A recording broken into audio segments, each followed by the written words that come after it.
So together, let us choose a future of patriotism, prosperity, and pride. Let us choose peace and freedom over domination and defeat. And let us come here to this place to stand for our people and their nations, forever strong, forever sovereign, forever just, and forever thankful for the grace and the goodness and the glory of God. Thank you, God bless you, and God bless the nations of the world. Thank you very much. Thank you. On behalf of the General Assembly, I wish to thank the President of the United States of America for the statement just made.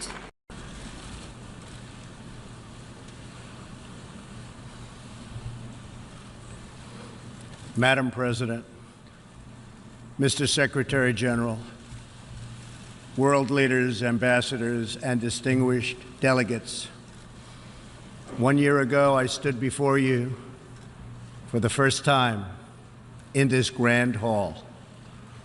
I addressed the threats facing our world, and I presented a vision to achieve a brighter future for all of humanity. Today, I stand before the United Nations General Assembly to share the extraordinary progress we've made. In less than 2 years, my administration has accomplished more than almost any administration in the history of our country. America's so true.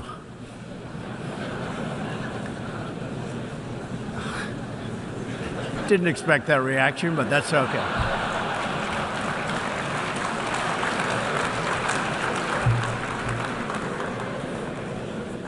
America's economy is booming like never before. Since my election, we've added $10 trillion in wealth.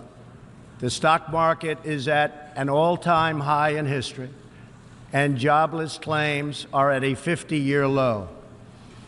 African American, Hispanic American, and Asian American unemployment have all achieved their lowest levels ever recorded. We've added more than 4 million new jobs, including 500,000 manufacturing jobs. We have passed the biggest tax cuts and reforms in American history. We've started the construction of a major border wall, and we have greatly strengthened border security.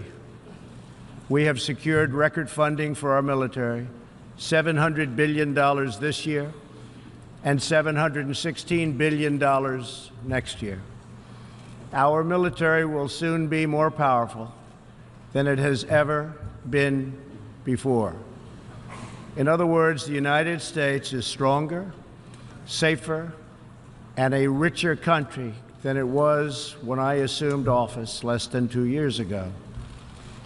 We are standing up for America and for the American people, and we are also standing up for the world.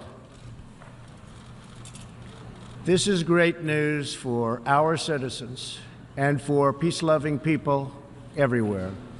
We believe that when nations respect the rights of their neighbors and defend the interests of their people, they can better work together to secure the blessings of safety, prosperity, and peace.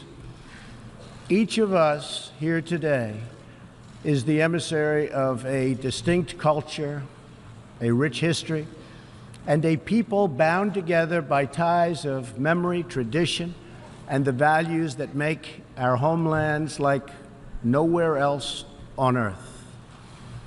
That is why America will always choose independence and cooperation over global governance, control, and domination.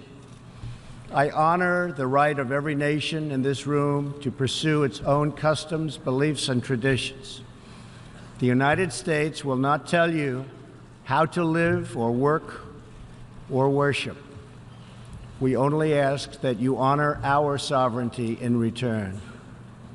From Warsaw to Brussels to Tokyo to Singapore, It has been my highest honor to represent the United States abroad. I have forged close relationships and friendships and strong partnerships with the leaders of many nations in this room, and our approach has always yielded incredible change. With support from many countries here today, we have engaged with North Korea to replace the specter of conflict with a bold and new push for peace. In June, I traveled to Singapore to meet face-to-face with North Korea's leader, Chairman Kim Jong-un. We had highly productive conversations and meetings, and we agreed that it was in both countries' interest to pursue the denuclearization of the Korean Peninsula. Since that meeting, we have already seen a number of encouraging measures that few could have imagined only a short time ago.